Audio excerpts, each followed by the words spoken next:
O audiolivro que você vai ouvir pode ajudar muitas pessoas, mas isso depende de você. Compartilhe e nos ajude a evangelizar. Boa leitura. Santa Catarina de Siena, Revelações Divinas. Todos os sofrimentos que o homem suporta ou pode nesta vida são insuficientes para satisfazer pela menor culpa. Sendo eu um bem infinito, a ofensa cometida contra mim pede satisfação infinita. Desejo que o compreendas. Os males desta existência não são punições, mas correção a filho que ofende. Assim, a satisfação se dá pelo amor, pelo arrependimento e pelo desprezo do pecado. Esse arrependimento é aceito em lugar da culpa e do reato. Pena devida à culpa do pecado. Não pela virtude dos sofrimentos padecidos, mas pela infinitude do amor. Foi quando ensinou Paulo, ao afirmar: se eu falasse a língua dos anjos, adivinhasse o futuro, partilhasse os meus bens com os pobres, e entregasse meu corpo às chamas, mas não tivesse a caridade, tudo isso nada valeria. 1 Coríntios 3,3. O glorioso apóstolo faz ver que os gestos finitos são insuficientes para punir ou satisfazer, sem a força da caridade. Como percebes, as mortificações são coisas finitas e como tais hão de ser praticadas. São meios, não finalidades. Filha, fiz-te ver que a culpa não é reparada neste mundo pelo sofrimento, suportados unicamente como sofrimento, mas sim pelos sofrimentos aceitos com amor, com desejo, com interna contrição. Não basta a força da mortificação, ocorre o anseio da alma. O mesmo acontece, aliás, com a caridade e qualquer outra virtude, que somente possuem valor e produzem a vida em meu Filho Jesus Cristo crucificado, isto é, na medida em que a pessoa dele recebe o amor e virtuosamente segue as suas pegadas. Somente assim adquirem valor. As mortificações satisfazem pela culpa na feliz comunhão do amor, adquirindo na contemplação da minha bondade. Satisfazem graças à dor e à contrição quando praticadas no autoconhecimento e na consciência das culpas pessoais. Este conhecimento de si gera desprezo pelo mal, pela sensualidade, e induz o homem a julgar-se merecedor de castigos e indigno de recompensa. Assim, é pela contrição interior, pelo amor paciente e pela humildade, considerando-se merecedora de castigos e não de prêmios, que a pessoa oferece reparação. O caminho para atingir o conhecimento verdadeiro e a experiência do meu ser, vida eterna que sou, é este: nunca abandone o autoconhecimento. Ao desceres para o vale da humildade, reconhecer-me-ás em ti, e de tal conhecimento receberás tudo aquilo de que necessitas. Nenhuma virtude tem valor sem a caridade, no entanto é a humildade que forma e nutre a caridade. Conhecendo-te, tu te humilharás ao perceber que, por ti mesma, nada és. Verás que o teu ser procede de mim, que vos amei, a ti e aos outros, antes de virdes existência. Além disso, quando quis recriar-vos na graça, com inefável amor, eu vos lavei e vos concedi uma vida nova no sangue do meu Filho unigênito, naquele sangue derramado num grande incêndio de amor. Para quem destrói em si o egoísmo, e no autoconhecimento que tal sangue manifesta a verdade. Não existe outro meio. Por meio dele, o homem em inexprimível amor conhece-me e sofre. não com um sofrimento angustiante, aflitivo e árido, mas com uma dor que alimenta interiormente. Ao conhecer a verdade, a alma sofrerá terrivelmente, pois toma consciência dos próprios pecados e vê a cega ingratidão humana. Nenhuma dor sofreria, se não amasse. Logo que tu e meus servidores conhecerdes a minha verdade, através daquele caminho, tereis que sofrer tribulações, ofensas e desprezos por palavras e ações, até a morte. Tudo isto, para a glória e louvor do meu nome. Sim, padecerás, sofrerás, de meus servidores, portanto, armai-vos de muita paciência, arrependimento de vossos pecados e de amor à virtude, para a glória e louvor de meu nome. Agindo assim, aceitarei a reparação das culpas tuas e dos demais servidores. Pela força do amor e caridade, vossos sofrimentos serão suficientes para satisfação e reparação por vós mesmos e pelos demais. Pessoalmente, recebereis o fruto da vida, serão canceladas as manchas dos vossos pecados, já não me recordarei de que me ofendestes. Quando aos outros, graças ao vosso amor, concederei o perdão em conformidade com as suas disposições. Por consideração aos pedidos dos meus servidores, terei paciência com eles, iluminá-los-ei, suscitarei o remorso, farei que sintam o gosto pela virtude, que provem prazer na amizade de meus servidores. Algumas vezes, permitirei que o mundo lhes mostre a sua face e experimentarão numerosas e diferentes impressões. Quero que percebam a instabilidade do mundo e elevem os seus desejos em direção à pátria eterna. Assim e com outros expedientes invisíveis aos olhos, inenarráveis para a língua e imperceptíveis ao coração, pois são inúmeros os caminhos e recursos que me servo, unicamente por amor, eu os convido à graça, desejoso que minha verdade se realize neles. A tais pessoas, porém, não é dada a remissão do reato. Elas não se encontram pessoalmente dispostas a colher, mediante uma caridade perfeita, o meu amor e o amor dos meus servidores. Eles não sentem dor nem contrição perfeita dos pecados cometidos, sua caridade e contrição são imperfeitas. Eis o motivo por que não alcançam a remissão da pena, como daqueles que falei antes, mas somente o perdão da culpa. Todos os pecados são cometidos através do próximo, no sentido de que eles são a ausência da caridade, que é a forma de todas as virtudes. No mesmo sentido, o egoísmo, que é a negação do amor pelo próximo, constitui-se razão e fundamento do todo mal. Ele é a raiz dos escândalos, do ódio, da maldade, dos prejuízos causados aos outros. Diante disto, o cristão luta e se opõe à sensualidade, com empenho submete a razão e procura descobrir em si mesmo a grandeza de minha bondade. Inúmeros são os favores que lhe faço. Ao reconhecer que gratuitamente o retirei das trevas e o transferi para a verdadeira sabedoria, no autoconhecimento ele se humilha. Assim, consciente da minha benevolência, o homem me ama direta e indiretamente. Diretamente, não pensando em si mesmo ou em interesses pessoais, indiretamente através da prática da virtude.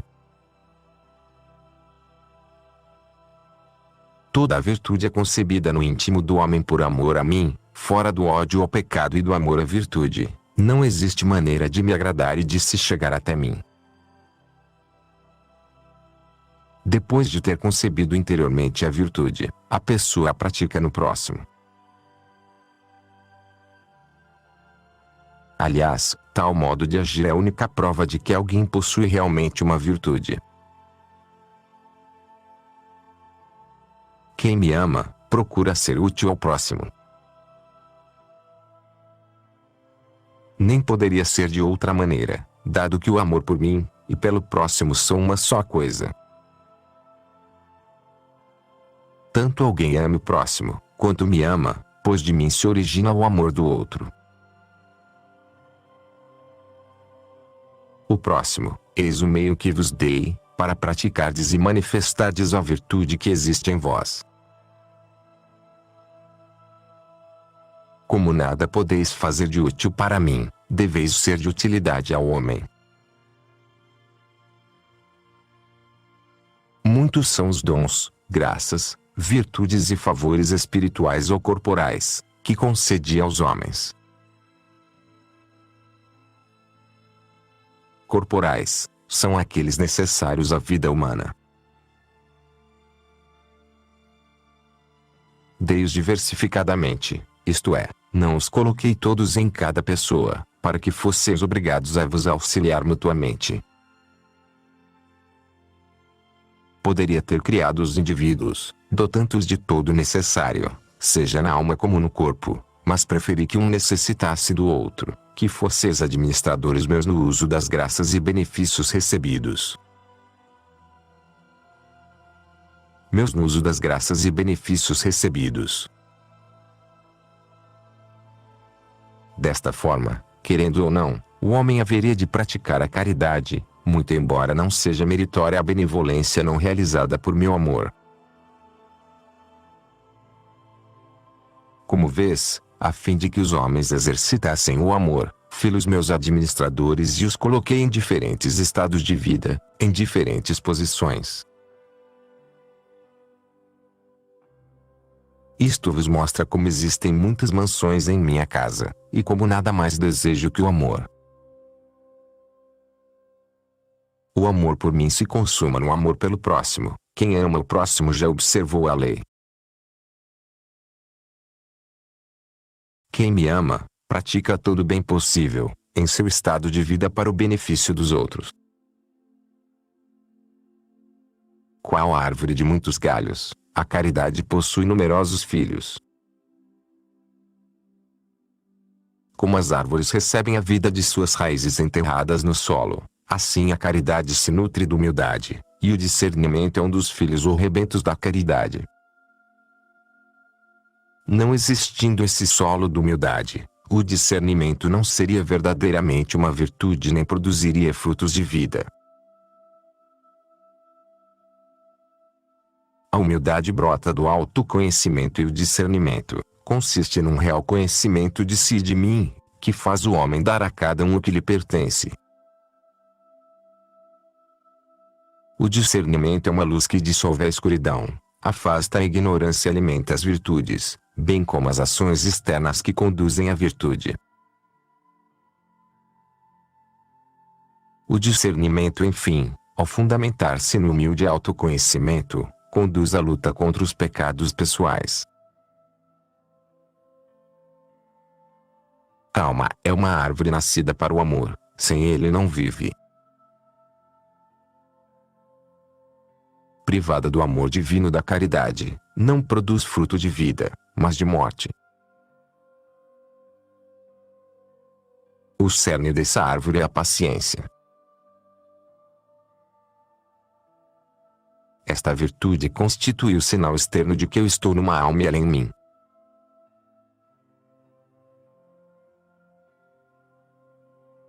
O que desejo do homem, como frutos de ação, é que prove suas virtudes na hora oportuna. Sou aquele que gosta de poucas palavras e de muitas ações.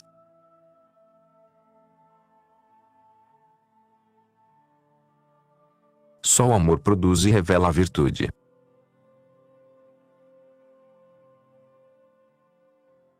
Do pecado original, que contraís através do pai e da mãe na concepção, restou-vos somente uma cicatriz. ela é apagada, embora não completamente, pelo batismo, ao qual o sangue de Cristo concedeu a virtude de infundir a vida da graça. Quando alguém é batizado, imediatamente cancela-se o pecado original e infunde-se a graça. A inclinação para o pecado, descrita antes como uma cicatriz, fica enfraquecida e submetida ao controle da pessoa. É assim, que pelo batismo o homem dispõe-se a receber e aumentar a graça de si mesmo. O resultado, para mais ou para menos, depende do seu esforço em servir-me com amor e anseio. Embora possuindo a graça batismal, a pessoa pode encaminhar-se livremente para o bem ou para o mal. É ao atingir o uso da razão que praticará o bem ou o mal, conforme ao livre-arbítrio de sua vontade. Aliás, tão grande é a liberdade humana, e de tal modo ficou fortalecida pelo precioso sangue de Cristo, que demônio ou criatura alguma pode obrigar alguém a menor culpa, contra o seu parecer. Acabou-se a escravidão, o homem ficou livre. Agora, ele pode dominar a sensualidade, e chegar à meta para a qual foi criado.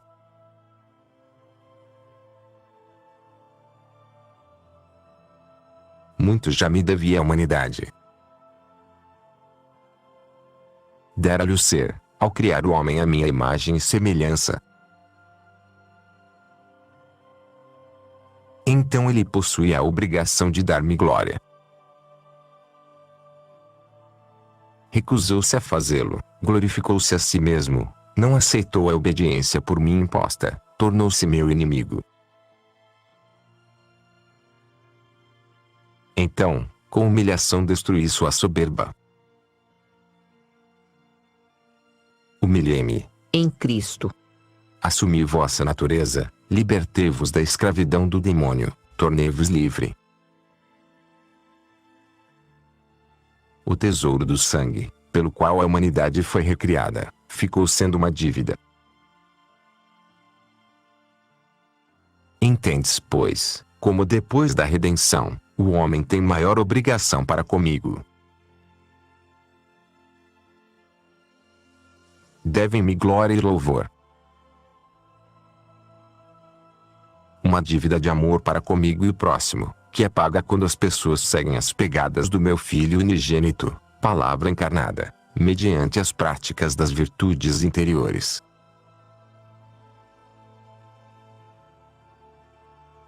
Ninguém escapará de minhas mãos.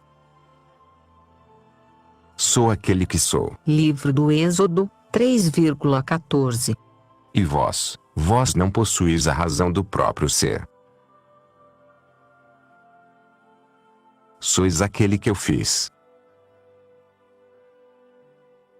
Criei tudo que participa do ser, somente o pecado não procede de mim, porque é a negação. Por não estar em mim, o pecado não merece amor. Quem o faz, ofende toda a criação e odeia-me. O homem tem obrigações de me querer bem. Sou imensamente bom, dê-lhe o ser, numa chama de caridade. Todavia, os maus fogem de mim. Mas, por justiça ou misericórdia, ninguém escapa das minhas mãos. Eis meu plano, criar o homem à minha imagem e semelhança para que alcançasse a vida eterna, participasse do meu ser, experimentasse minha suma, eterna e doce bondade. O pecado veio impedir-lhe de atingir essa meta. O homem deixava de realizar o meu plano, pois a culpa lhe fechara o céu e a porta da minha misericórdia. O pecado fez germinar na humanidade espinhos e sofrimentos, tribulações numerosas, rebelião interna. Ao revoltar-se contra mim, o homem criava rebelião dentro de si. Em consequência da perda do estado de inocência, a carne se revoltou contra o espírito.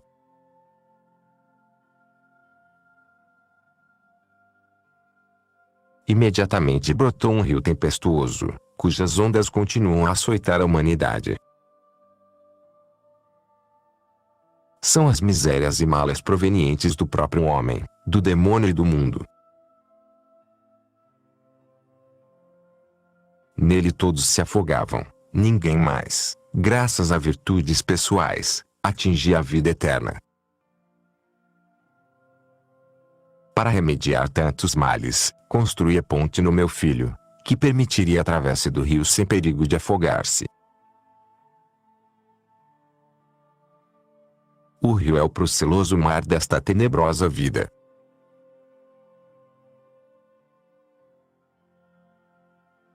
Quero que contemples a ponte de meu filho, que vejas sua grandiosidade. Ela se estende do céu à terra, pois nela a terra da vossa natureza humana está unida à divindade sublime, graças à encarnação que realizei no homem. Todos vós deveis passar por esta ponte, louvando-me através do trabalho pela salvação dos homens e tolerando muitas dificuldades, a exemplo do meu doce e amoroso Verbo encarnado. Não há outro modo de chegar até mim. Cada pessoa tem uma vinha, a vinha da própria alma. Nela trabalha com a vontade pessoal, livre, durante o tempo desta vida.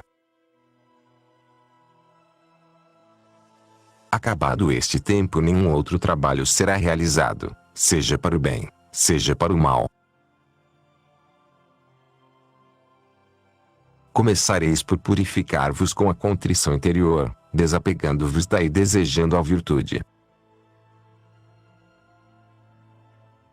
Sem esta predisposição, exigida na medida de vossas possibilidades como ramos unidos à videira, que é meu filho. São João, 15,1. Nada recebereis. Dizia meu filho, eu sou a videira verdadeira e vós os ramos, meu pai é o agricultor. São João, 15,5. Sim, eu sou o agricultor, de mim se originam todos os seres. Tenho um poder incalculável, pelo qual governo o universo, nada me escapa. Fui o agricultor que plantou a verdadeira vinha, Cristo, no chão da humanidade, para que vós, unidos a Ele, possais frutificar. Quem não produzir ações santas e boas, será cortado da videira, e secará. Separado, perderá a vida da graça e irá para o fogo eterno.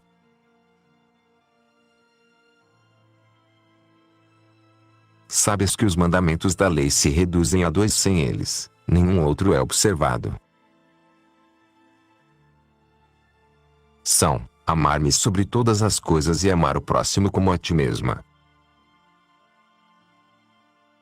Eis o começo, o meio e o fim dos mandamentos da lei. Todavia esses 2 não se reúnem em mim sem os 3.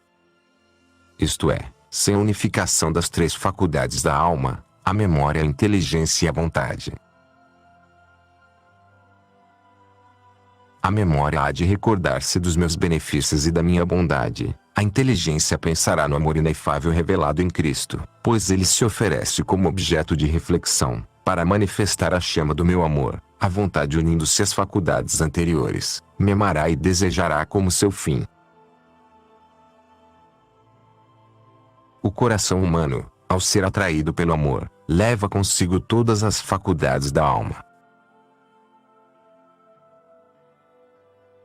Quando são harmonizadas e reunidas tais faculdades, todas as ações humanas, corporais ou espirituais, ficam-me agradáveis, pois unem-se a mim na caridade. Foi exatamente para isso que meu filho se elevou na cruz, trilhando o caminho do amor cruciante. Ao dizer, quando eu for elevado, atrairei a mim todas as coisas. Ele queria significar, quando o coração humano e as faculdades forem atraídas, todas as demais faculdades e suas ações o serão.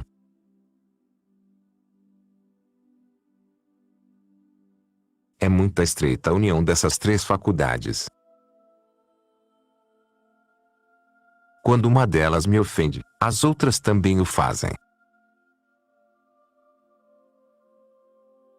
Como disse, um apresenta a outro o bem ou o mal, conforme agrada ao livre-arbítrio.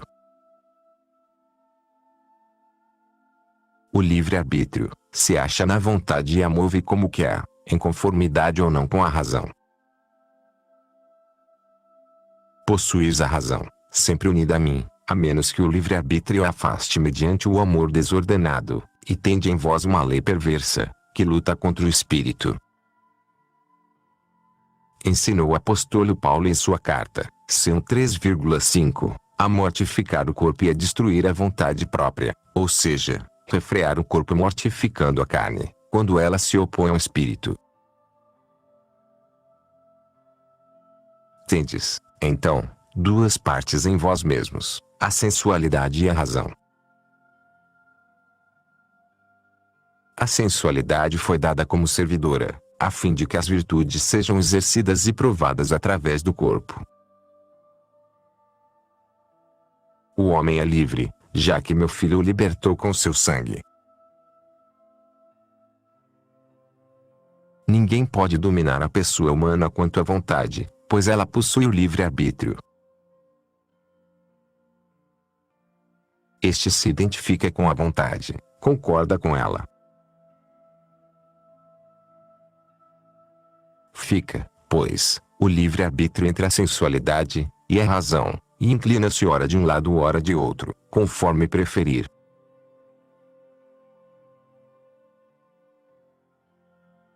Quando a pessoa tenta livremente reunir as três faculdades, memória, inteligência e vontade, em mim, na maneira explicada, todas as atividades espirituais e corporais humanas ficam unificadas. O livre-arbítrio se afasta da sensualidade, tende para o lado da razão. Ninguém pode vir a mim, senão por meio de Cristo. Esta é a razão pela qual fiz dele uma ponte de 3 degraus. Esses 3 degraus representam os 3 estados espirituais do homem. O pavimento desta ponte é feito de pedras, a fim de que a chuva da justiça divina não retenha o caminhante. Pedras são as virtudes verdadeiras e reais. Antes da paixão do meu filho, elas ainda não tinham sido assentadas, motivo pelo qual os antigos não atingiam o céu, mesmo que vivessem piedosamente. O paraíso ainda não fora aberto com a chave do sangue, e a chuva da justiça divina impedia a caminhada.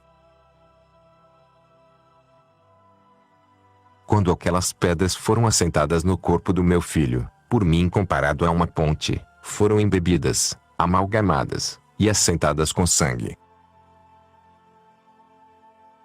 Em outras palavras, o sangue humano foi misturado com a cal da divindade e fortemente queimado no calor da caridade. Tais pedras foram postas em Cristo por mim, mas é nele que toda a virtude é comprovada e vivificada. Fora de Jesus ninguém possui a vida da graça. Ocorre estar nele, trilhar suas estradas, viver sua mensagem.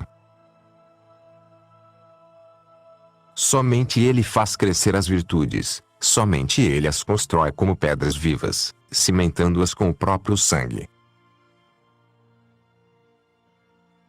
Nele, todos os fiéis caminham na liberdade, sem o medo da justiça divina, pois vão cobertos pela misericórdia, descida do céu no dia da encarnação.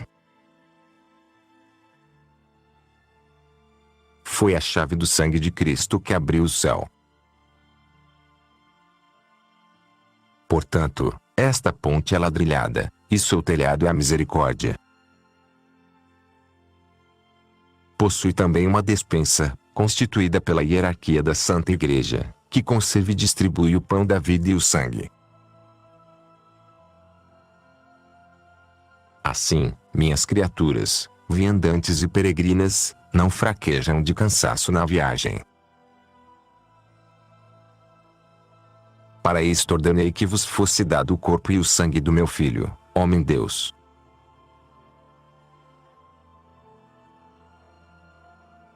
Disse Jesus: Eu sou o caminho, a verdade e a vida. Quem vá por mim não caminha nas trevas, mas na luz. São João 8,12. Quem vá por tal caminho é filho da verdade, atravessa a ponte e chega até mim, verdade eterna, oceano de paz. Quem não trilha esse caminho, vai pela estrada inferior, no rio do pecado. É uma estrada sem pedras, feita somente de água, inconsistente, por sobre ela ninguém vai sem afundar.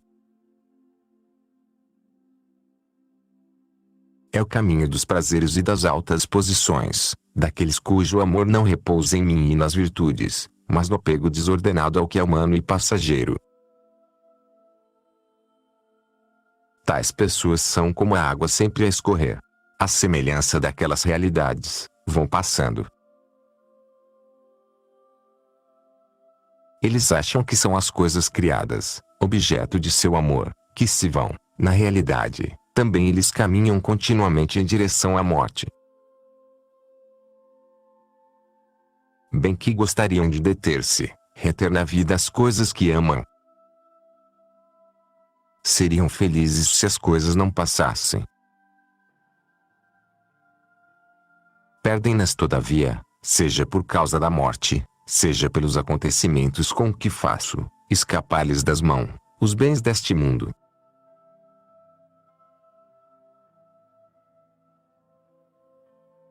Com o retorno de meu Filho ao céu, enviei o Mestre, o Espírito Santo. Ele veio no meu poder, na sabedoria do Filho, e na própria clemência. É uma só coisa comigo e o Filho. Por sua vinda fortaleceu o caminho, mensagem deixada no mundo por Jesus. O Espírito Santo é qual mãe a nutrir no divino amor. Ele liberta o homem, torna o dono de si, isento da escravidão e do egoísmo. A chama da minha caridade, O Espírito Santo, não sobrevive junto ao egoísmo.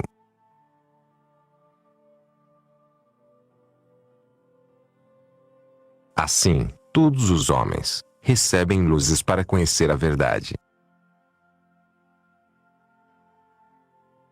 Basta que cada um o queira, que não destrua a luz da razão, pelo egoísmo desordenado.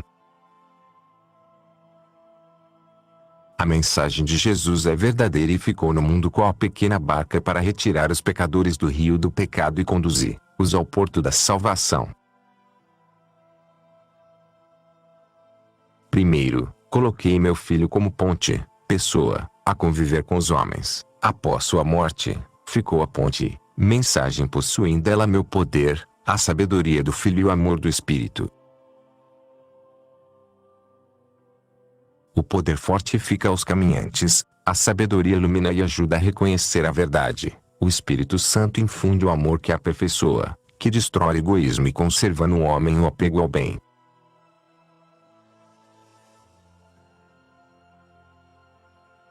O Verbo encarnado, meu Filho único e ponte de glória, deu aos homens vida e grandeza. Eram escravos do demônio e ele os libertou. Para que cumprisse tal missão, tornei-o servo, para cobrir a desobediência de Adão exigi que obedecesse, para confundir o orgulho, humilhou-se até a morte na cruz. Por sua morte, destruiu o pecado. No intuito de livrar a humanidade da morte eterna, fez do seu corpo uma bigorna. No entanto, os pecadores desprezam seu sangue, pisoteiam-no com um amor desordenado. Esta é a injustiça, este é o julgamento falso a respeito do qual o mundo será repreendido até o dia do juízo final. Tal repreensão começou quando enviei o Espírito Santo sobre os apóstolos. São 3 as repreensões: a voz da Igreja, o juízo particular e o juízo final.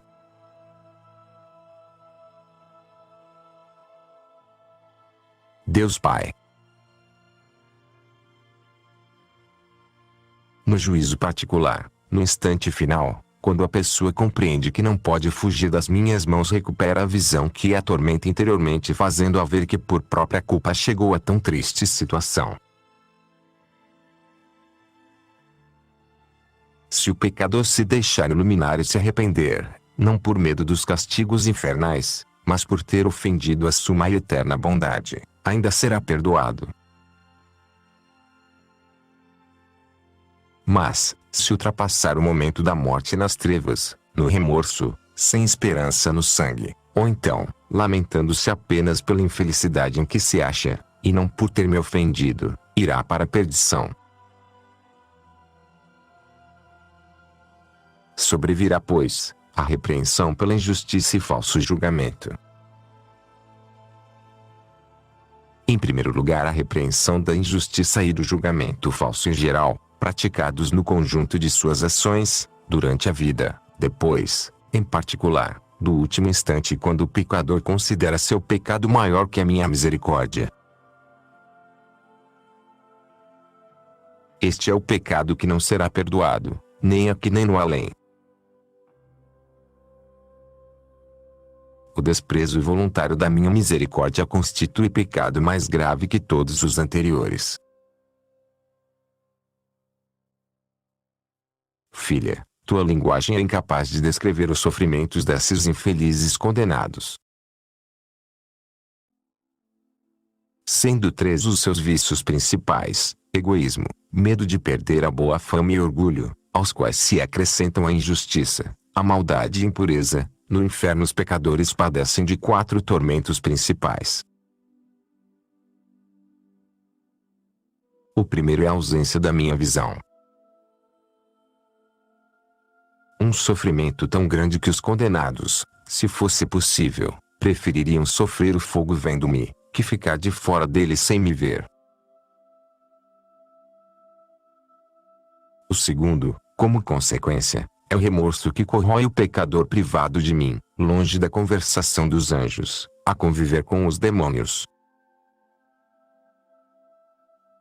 Aliás, a visão do diabo constitui o terceiro tormento.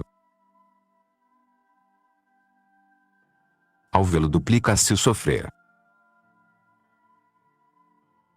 Nestes demônios, eles se conhecem melhor, entendendo que por própria culpa mereceram o castigo. Assim o remorso os martiriza e jamais cessará o ardor da consciência. Muito grande é este tormento, porque o diabo é visto do próprio ser, tão horrível é a sua fealdade, que a mente humana não consegue imaginar. Se ainda o recordas, já te mostrei o demônio assim como ele é, foi por um átimo de tempo. Quando retornastes ao sentido, preferias caminhar por uma estrada de fogo até o juízo final que tornara a vê-lo. No entanto, apesar do que viste, ignoras a sua fealdade, especialmente porque, segundo a justiça divina, ele é visto mais ou menos horrível pelos condenados, segundo a gravidade das culpas. O quarto é o fogo. Um fogo que arde sem consumir, sem destruir o ser humano. É algo de imaterial, que não destrói a alma incorpórea. Na minha justiça permito que tal fogo queime, faça padecer, aflija, mas não destrua. É ardente e fere de modo crudelíssimo em muitas maneiras, conforme a diversidade das culpas. A uns mais, a outros menos, segundo a gravidade dos pecados. Destes 4 tormentos derivam os demais: o frio, o calor, o ranger de dentes. São Mateus 22,13. Grande é o ódio dos condenados, pois já não amam o bem. Blasfemam continuamente contra mim. Queres saber por que já não podem desejar o bem? É porque, no fim desta vida, vincula-se o livre-arbítrio. Com o cessar do tempo, já não se merece mais. Quem termina esta existência em pecado mortal, por direito divino fica para sempre apegado ao ódio, obstinado no mal, a roer-se interiormente.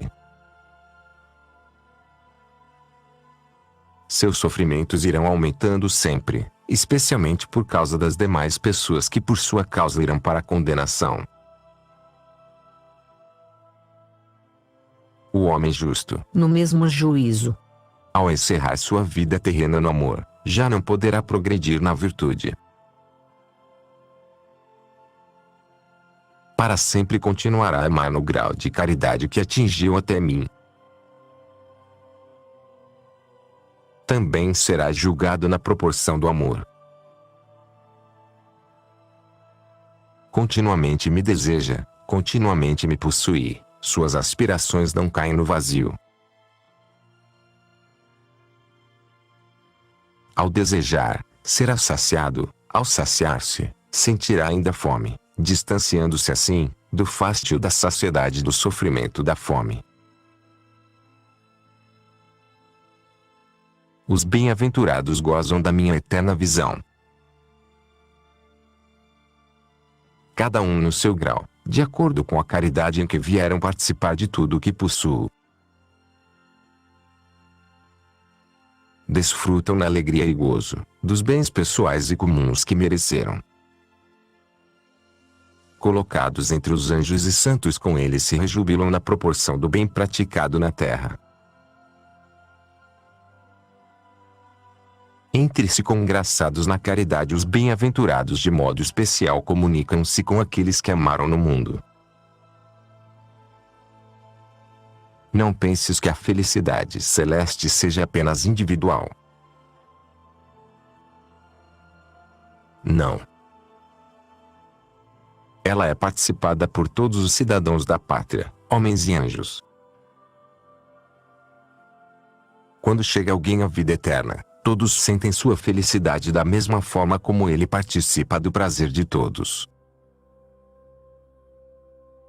Em seus anseios os eleitos clamam continuamente diante de mim em favor do mundo inteiro.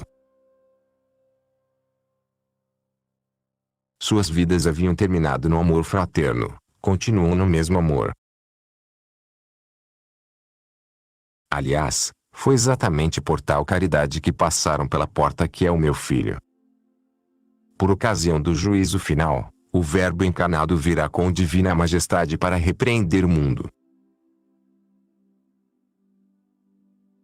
Não mais se apresentará pobrezinho na forma como nasceu da Virgem, na estrebaria, entre animais, para morrer depois no meio de ladrões. Naquela ocasião, ocultei nele o meu poder e permiti que suportasse penas e dores como um homem. A natureza divina se unira à humana e foi enquanto o homem que sofreu para reparar as vossas culpas. No juízo final, não será assim, pois virá com poder a fim de julgar. As criaturas humanas estremecerão e ele a cada um dará a sentença conforme merecimento. Tua língua não conseguirá exprimir o que se sucederá aos condenados.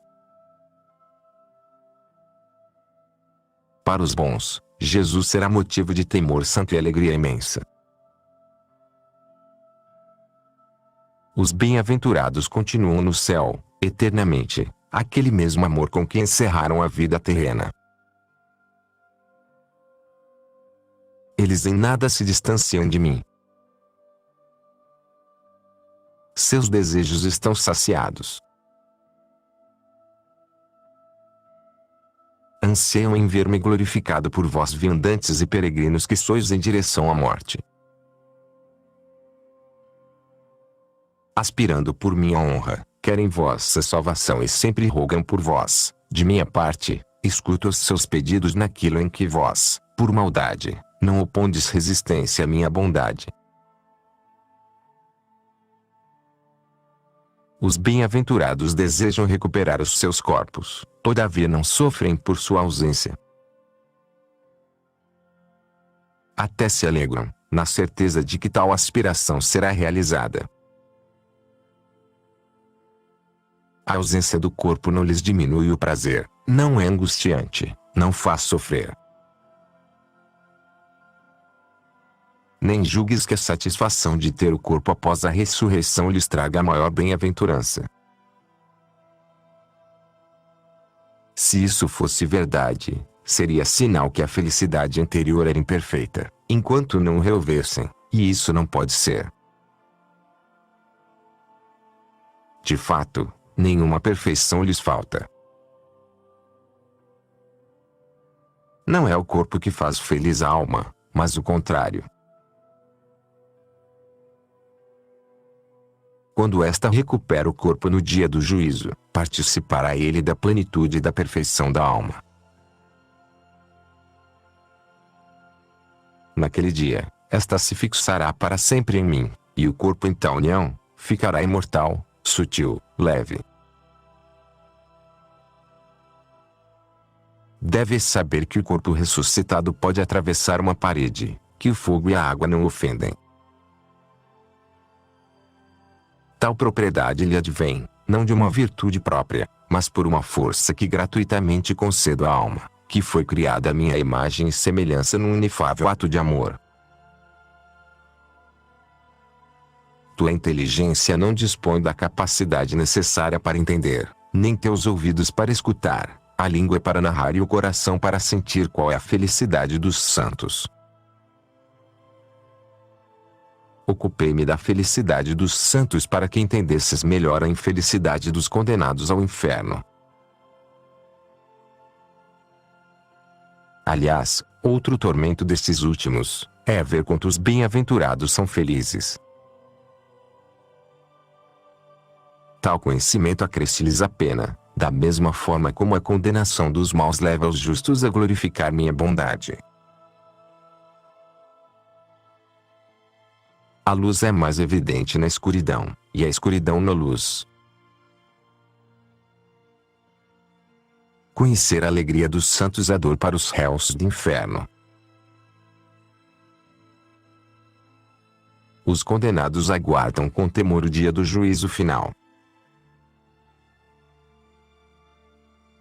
Sabem que então seus sofrimentos aumentarão. As escutar o terrível convite, mortui, venite ad judicium. A alma retornará ao corpo. Para os bem-aventurados será um corpo de glória, para os réus um corpo para sempre obscurecido.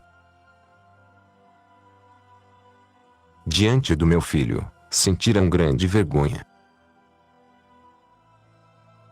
Também diante dos santos. O remorso martirizará a profundidade do seu ser, quero dizer, a alma, mas também o corpo. Acusá-los-ão, o sangue de Cristo, por eles derramado, as obras de misericórdia, espirituais e corporais, do meu filho, o bem que eles mesmos deveriam ter praticado em benefício dos outros, segundo o Evangelho. Terá seu castigo a maldade com que trataram os irmãos, pois eu mesmo, compassivo, perdoará-lhes. São Mateus, 18,33 serão repreendidos pelo orgulho, egoísmo, impureza, ganância, e tudo isso reavivará seus padecimentos.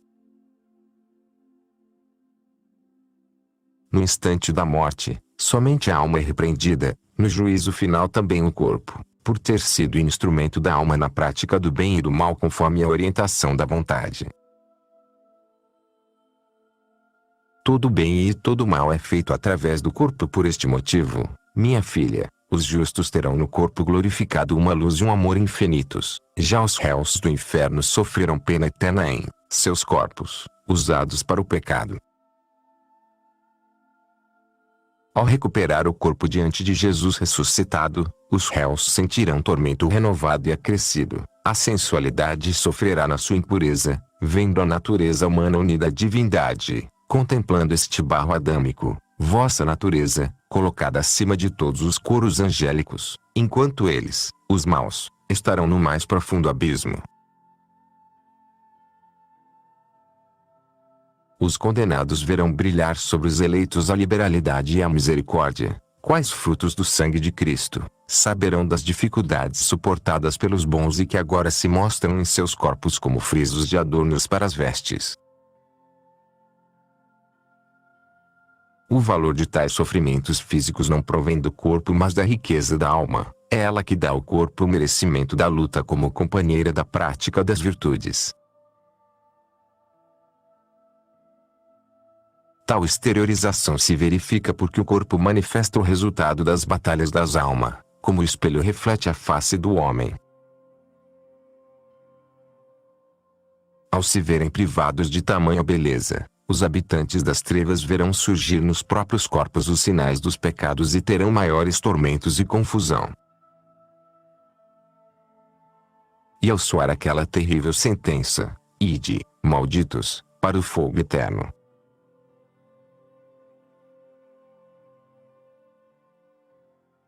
Suas almas e corpos encaminhar-se-ão para a companhia de demônios, sem mais remédios nem esperança. Cada um a seu modo, se envolverá na podridão que viveu na terra, de acordo com as ações que praticou. O avarento arderá na sua ganância dos bens que desordenadamente amou, o maldoso, na sua ruindade, o impuro na imunda e infeliz concupiscência, o injusto nas suas iniquidades, o rancoroso no seu ódio pelos outros. Quanto ao egoísmo, fonte de todos os males, arderá como princípio causador de tudo em sofrimentos insuportáveis. O orgulho terá igual sorte.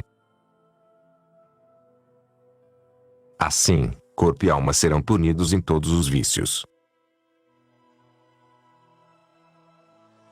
Sirvo-me do demônio qual instrumento da minha justiça para atormentar os que me ofendem. Nesta vida eu coloquei qual tentador, molestando os homens. Não para que estes sejam vencidos, mas para que conquistem a vitória e o prêmio pela comprovação das virtudes. Ninguém deve temer as possíveis lutas e tentações do demônio. Fortaleci os homens, dei-lhes energia para a vontade, no sangue de Cristo.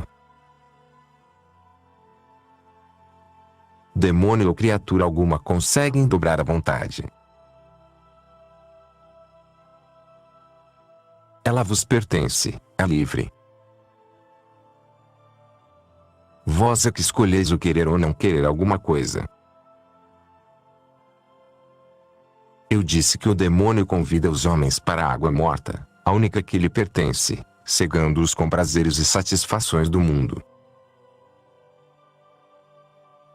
Use o anzo do prazer e fisgue-os mediante a aparência de bem.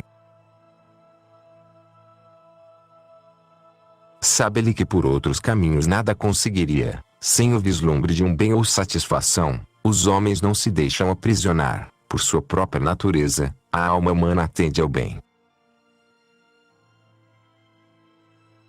Infelizmente, devido à cegueira do egoísmo, o homem não consegue discernir qual é o bem verdadeiro, realmente útil ao corpo e à alma.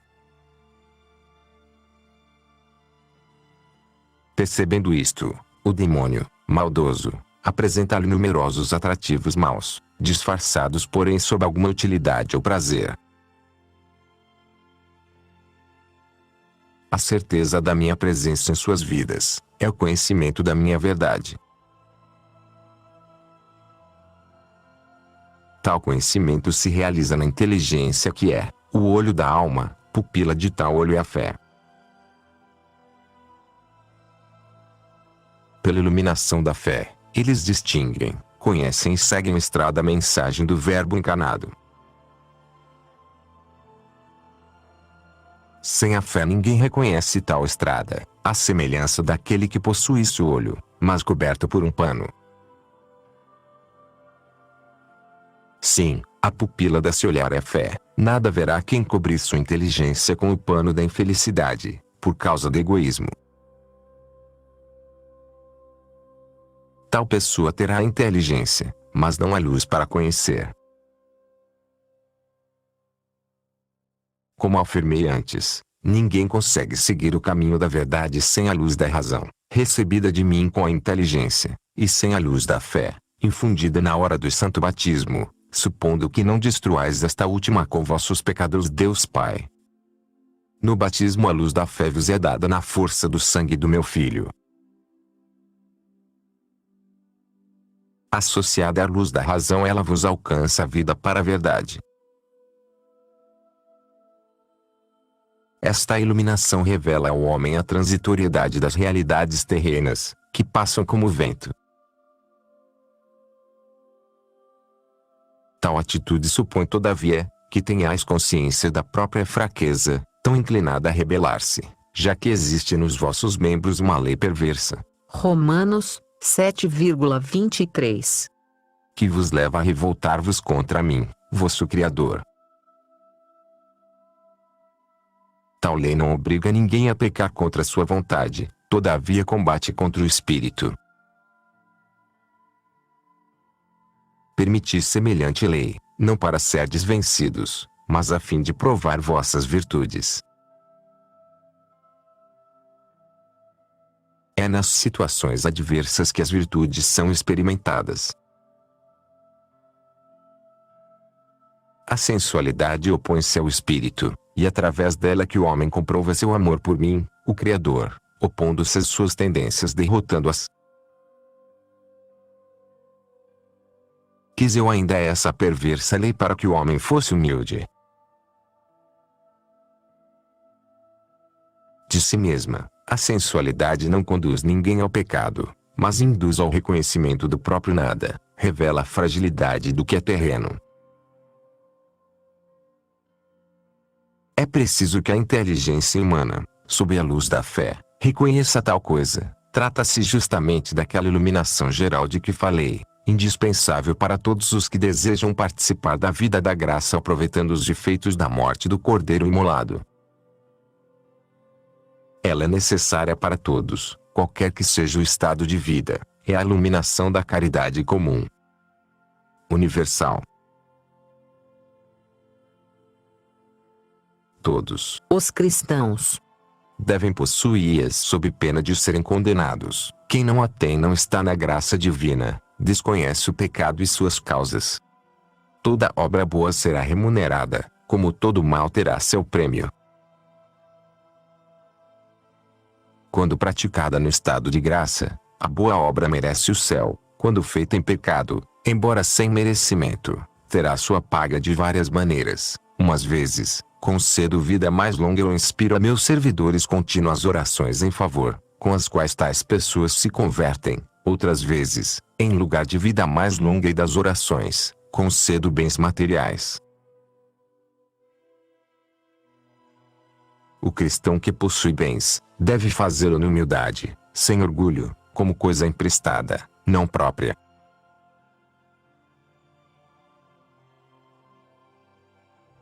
Dou-vos os bens para o uso. Tanto possuís, quanto concedo, tanto conservais, quanto permito, e tanto permito, quanto julgo útil a vossa salvação.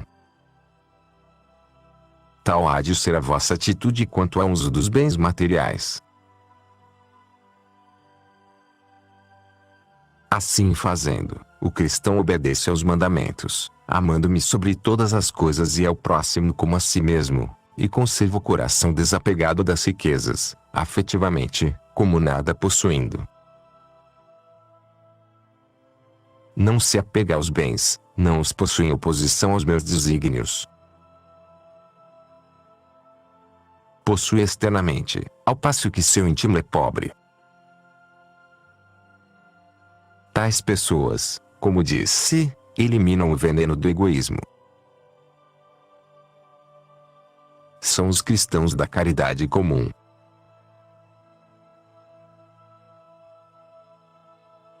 Os bens materiais são bons em si mesmo, foram criados por mim, bondade infinita. Os homens hão de usá-los como lhes aprouver, mas no temor e no amor autênticos. Os cristãos não devem virar escravos dos prazeres sensíveis. Se querem ter posses, façam-no, mas como dominadores dela, não como dominados. O afeto do coração deve estar em mim, não nas coisas externas. Elas não pertencem aos homens, são dadas em empréstimo. Não tenho preferência por pessoas ou posição social, somente pelos desejos do coração.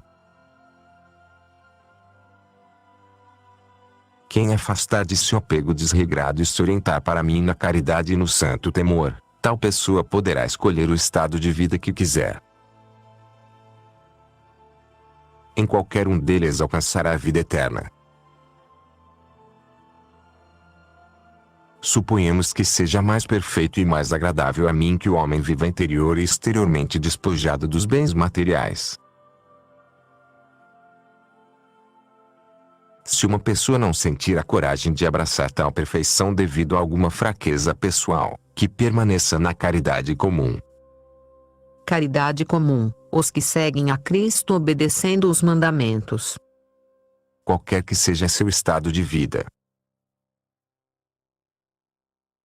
Em minha bondade dispus que assim fosse para que nenhuma pessoa viesse a desculpar-se por pecados cometidos em determinadas situações. Ninguém poderá dar desculpa, sou condescendente com as tendências e fraquezas humanas. Se as pessoas desejam viver no mundo, possuir bens, ocupar altas posições sociais, casar-se, ter filhos, trabalhar por eles, façam-no. É lícito viver em qualquer posição social, contanto que se evite o veneno da sensualidade, o qual pode conduzir à morte perpétua. Se prestares atenção, verás que quase todos os males procedem do desordenado apego e ganância da riqueza.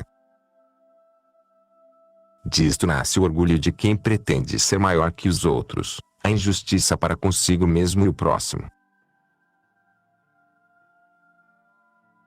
A riqueza empobrece e destrói a vida da alma, torna o homem cruel consigo mesmo, prejudica sua dignidade espiritual infinita, faz amar as coisas transitórias. Todos têm obrigação de amar-me, bem infinito. Com a riqueza o homem perde o gosto pela virtude, o amor da pobreza, o domínio sobre si, torna-se escravo dos bens materiais. Ao amar realidades inferiores a si, torna-se insaciável. Só a mim deve o homem servir, sou seu fim último. Quantos perigos enfrenta o homem, por terra e por mar, a fim de adquirir riqueza e poder voltar à sua cidade natal entre satisfações e honras, já para conseguir a virtude, é incapaz do menor esforço, não aceita dificuldade alguma.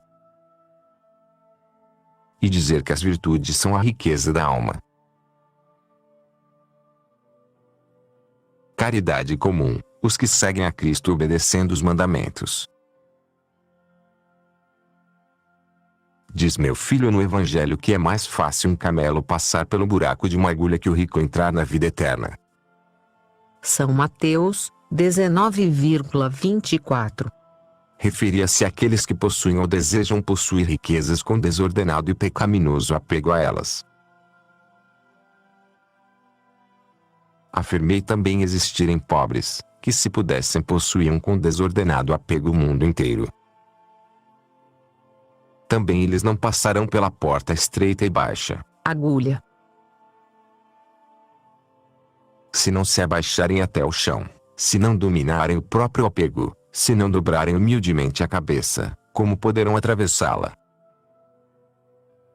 Outra porta não existe que conduza à vida eterna. Pelo contrário, é larga aquela que conduz à eterna condenação. São Mateus 7,13. As realidades terrenas são menores que o homem, para ele foram criadas, não vice-versa. Por tal motivo os bens materiais não o satisfazem, somente eu sou capaz de saciar um homem. Já os infelizes pecadores, como cegos, afadigam-se continuamente, à procura de uma felicidade fora de mim, e sofrem. Querem saber como sofrem? Quando alguém perde algo com que se identificará, seu apego faz sofrer. É o que acontece com os pecadores, identificados por vários modos, com os bens materiais. Eles se materializam. Uns se identificam com a riqueza, outros com a posição social, outros com os filhos, uns se afastam de mim por apego a uma pessoa, outros transformam o próprio corpo em animal imundo e impuro. Todos eles assim se nutrem de bens terrenos. Gostariam que tais realidades fossem duradouras, mas não são. Passam como vento.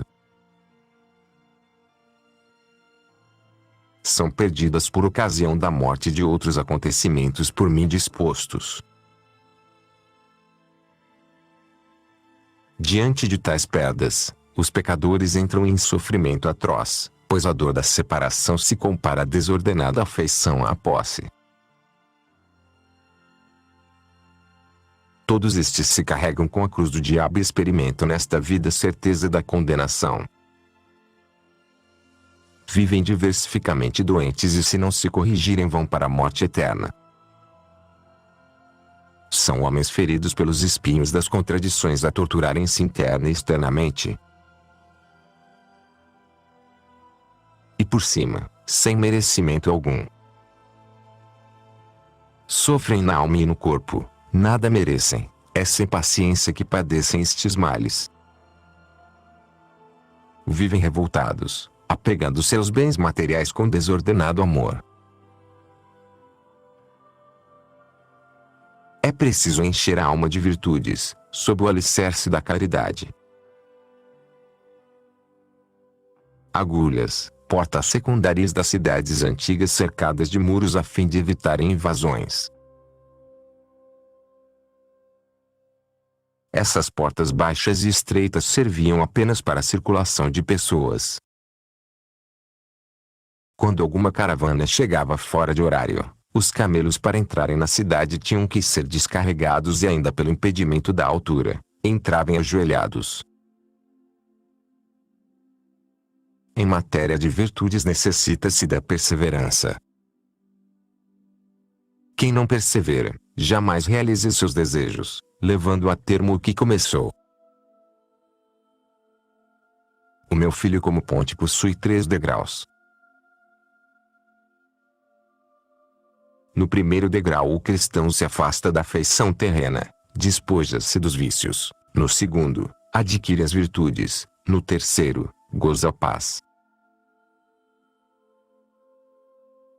No primeiro, O homem se comporta como servo assalariado. No segundo como servo fiel. No terceiro como filho, ou seja como pessoa que me ama sem interesses pessoais.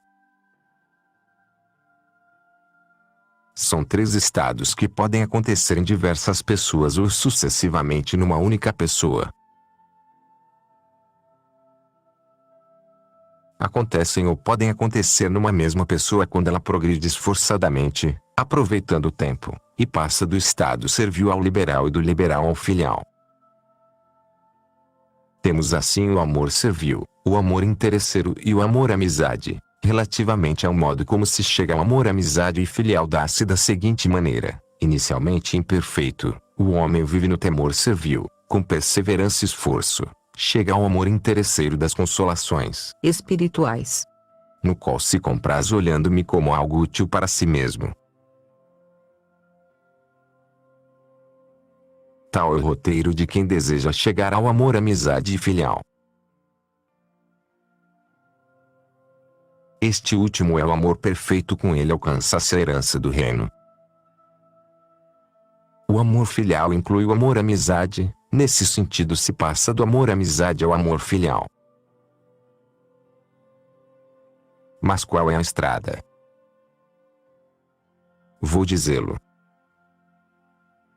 Toda perfeição e virtude procede da caridade, a caridade alimenta-se da humildade. A humildade nasce do autoconhecimento e da vitória sobre o egoísmo da sensualidade.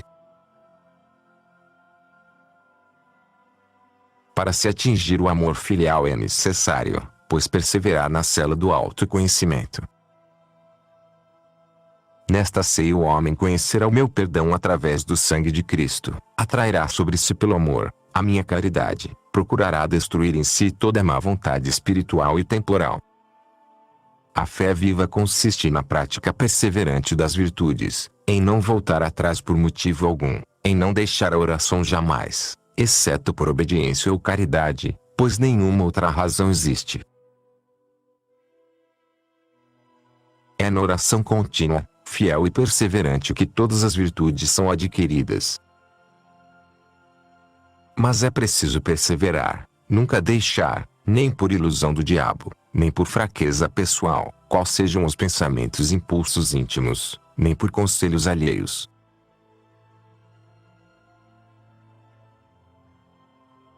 Como é agradável ao orante a minha prece feita na cela do autoconhecimento. Compraz, sentir prazer. Temor servil, medo dos castigos infernais. Ali o homem crê e ama na abundância do meu amor, que em meu Filho tornou-se visível e provado no sangue. Sangue que inebria a alma, reveste-a com as chamas do amor divino, eucaristicamente alimenta. Foi na dispensa da hierarquia eclesiástica que eu guardei o corpo e sangue do meu Filho, perfeito homem e perfeito Deus, pois entreguei aos sacerdotes a chave do sangue, a fim de que o distribuíssem. Tal alimento fortifica de acordo com o amor de quem o recebe, seja sacramentalmente, seja espiritualmente. Sacramentalmente, na comunhão eucarística, espiritualmente, ao se comungar pelo desejo da Eucaristia ou meditando-se a paixão de Cristo crucificado. Em qualquer oração a pessoa deve começar pela vocal, passando depois a mental. Faço logo que sentir o espírito bem disposto.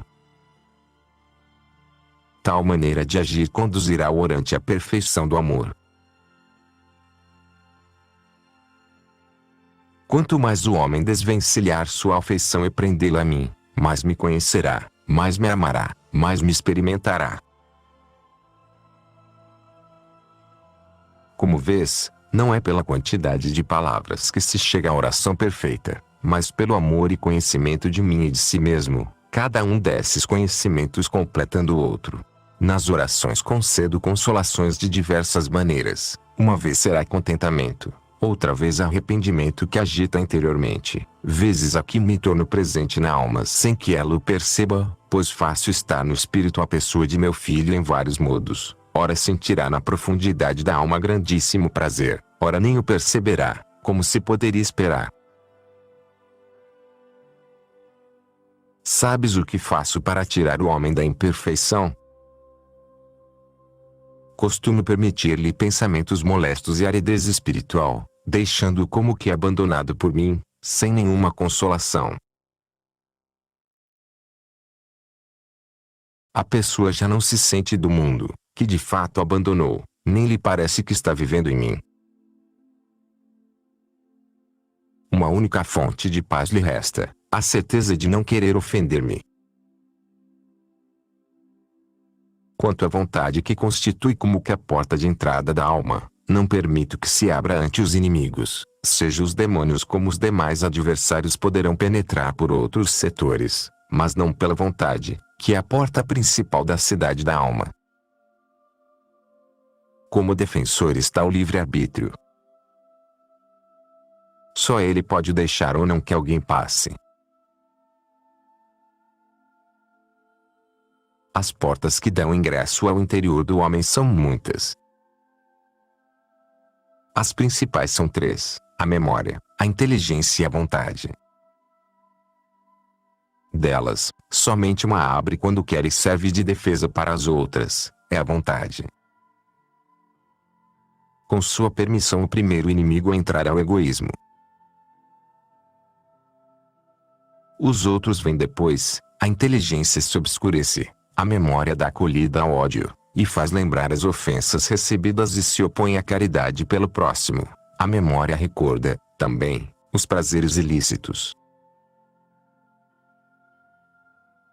Depois de abertas essas portas, escancaram-se os portões dos sentidos, que refletem em si o amor desordenado e as más ações. O olho ocupa-se em ver coisas que não devem, por sua volubilidade, vaidade, desonestidade, capta a morte para a própria pessoa e para os demais. Ó, olho infeliz! Eu te fiz para ver o céu, as belezas da criação, meus mistérios, e tu te fixas na lama, na baixeza, à procura da morte. O ouvido compraz-se em assuntos desonestos ou fica à espreita de notícias, a fim de se emitir julgamento. No entanto, eu dei ao homem, para escutar minha palavra e tomar conhecimento das necessidades alheias. Quanto à língua, criei-a para anunciar minha palavra, confessar as culpas e promover a salvação dos homens, mas dela serve-se a pessoa para reclamar de mim, seu Criador, e para prejudicar o próximo. Murmura contra ele, diz que suas ações são más, blasfema, dá falso testemunho, põe em perigo a si mesmo e os demais com palavras desonestas, diz frases ofensivas que, como punhais, ferem os corações, provocando raiva. Como são numerosos os pecados, homicídios, desonestidades, rancores, ódios, perda de tempo, provocados pela língua. O olfato também peca por desordenado prazer de sentir perfumes, se for o cheiro de alimento, dá origem à gula, e à insaciável procura de comida, seja pela quantidade, seja pela qualidade, a fim de satisfazer o estômago. Quem abre este portão da alma, infelizmente não percebe que a gula incentiva a sensualidade e conduz à corrupção. As mãos foram feitas para prestar serviço ao próximo e socorrê-lo com esmolas, mas são usadas para furtar e praticar ações desonestas. Os pés têm a função de conduzir o homem a lugares santos e úteis, seja para si, como para os outros, com vistas à minha glória e louvor. No entanto, são usados para ir-se a lugares escusos, onde conversas e divagações corrompem as pessoas. Recordei tudo isto, filha querida, para que possas chorar ao ver a cidade da alma em tão grave situação, a fim de que sintas o mal que entra no homem pela porta principal da vontade. Entretanto, como disse antes, não permito que os males entrem livremente no homem pela vontade, mas podem fazê-lo pelas outras faculdades. Assim consinto que a inteligência seja invadida por pensamentos ruins, que a memória pareça esquecer de mim, que todos os sentidos se vejam sacudidos por lutas diversas. Tudo isto, porém, não produz morte à alma. De minha parte não quero tal morte, só mesmo se a pessoa quiser, livremente. Todas essas sensações ficam na periferia da cidade da alma, não penetram em seu interior. A menos, repito, que a pessoa queira. Qual é o motivo que deixa o homem cercado por tantos inimigos? Certamente, não para que perca a graça, mas para que veja quanto sou misericordioso. Quero que confie em mim, não em si mesmo, que se refugie em mim e não seja negligente. Sou seu defensor, o Pai bondoso que deseja sua salvação. Quero recordar-lhe, de mim recebeu o ser e os demais benefícios. Sou a sua vida. Como reconhece a pessoa tal situação e minha providência nessas dificuldades? Aguardando a grande libertação, pois não a deixo permanentemente em tal estado, as dificuldades vão e voltam conforme julgo necessário. Às vezes, quando a alma pensa estar no inferno, repentinamente vê-se livre, como que no paraíso, sem nada ter feito pessoalmente, sente-se na paz. Tudo o que vê fala-lhe de Deus, inflama-se de amor ao tomar consciência do que realizei, retirando-a da tempestade sem nenhum esforço seu. A iluminação foi repentina devendo-se unicamente ao meu inestimável amor. Providenciei as suas necessidades no momento certo quando já não aguentava mais. Mas por que não interviera eu antes, libertando a alma das dificuldades, nos momentos em que se dedicava à oração e aos outros exercícios? Porque, sendo imperfeita, iria atribuir os seus esforços pessoais o que não lhe pertencia. Como percebes, e através de muitos combates que o homem imperfeito tende à perfeição. Neles a alma experimentará minha providência, percebendo concretamente realidades em que antes somente acreditava. Dou-lhe a certeza da experiência, graças à qual adquire o amor perfeito e supera o amor imperfeito. Costumo também dar a meus servidores júbilo espiritual e visões. Se alguém unicamente se preocupar na obtenção de tais favores, acabará por cair na amargura e no tédio no momento que notar sua ausência progressiva. Cada vez que eu não os der, julgarão que perderam a graça. Já afirmei que costumo visitar e ausentar-me do homem no tocante às consolações, sem prejuízo do estado de graça, a fim de levar a pessoa à perfeição. Em tais circunstâncias, muitos mergulham na tristeza e sentem-se no inferno, porque não mais experimentam os prazeres da mente, substituídos pelos tormentos das tentações. Nesta situação pode o demônio se apresentar em forma de luz. Costuma ele tentar os homens de acordo com as disposições espirituais que neles encontra. Por tal motivo, ninguém deve desejar satisfações e visões espirituais, aspire-se somente pela virtude. Na humildade, cada um se julga indigno de tais coisas, se as receber, comporte-se segundo a caridade. O diabo é capaz de mostrar-se numa figura de luz, por vários modos, na alma de quem gulosamente sonha com visões. Dessa maneira é-lhe uso o anzol do prazer espiritual para atrair a alma, e aprende,